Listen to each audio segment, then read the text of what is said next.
ਗੁਰਦੁਆਰੇ ਮਸਜਿਦ 'ਚ ਮੈਂ ਕੰਮ ਕਰ ਰਿਹਾ ਸੀ ਤੇ ਇਹ ਨੇੜੇ ਲੱਗੀ ਹੋਈ ਸੀ ਮਸ਼ੀਨ। ਅਜੇ ਵੇਖਦੇ ਆ ਜੀ ਇਹ ਲੱਗੀ ਹੋਈ ਹੈ ਪ੍ਰੈਸ਼ਰ और भी मददगार ठीक है लगी मशीन। बड़ा लोग आ रहे हैं जी सफर चली हुई है जी दुकान आ रहा है जी पहले भी मैंने भी लाओगे तो देखा टूल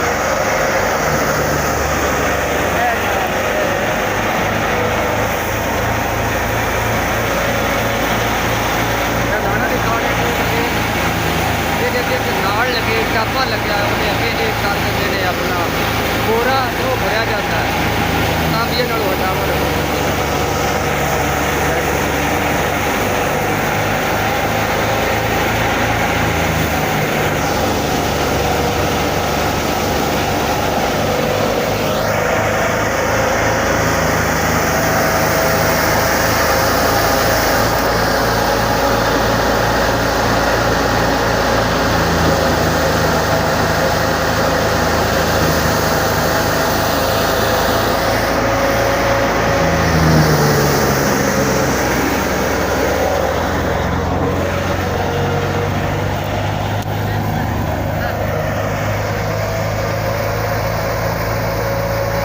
ਕੱਢ ਰਹੀ ਜੀ ਤੂੜੀ ਇੱਕ ਸਾਈਡ ਤੇ ਇਹ ਤੋੜੇ ਲੈਣ ਦੇ ਵਿੱਚ ਲਾਈ ਜਾਂਦੇ ਨੇ ਫਰ ਫਰ ਕੇ।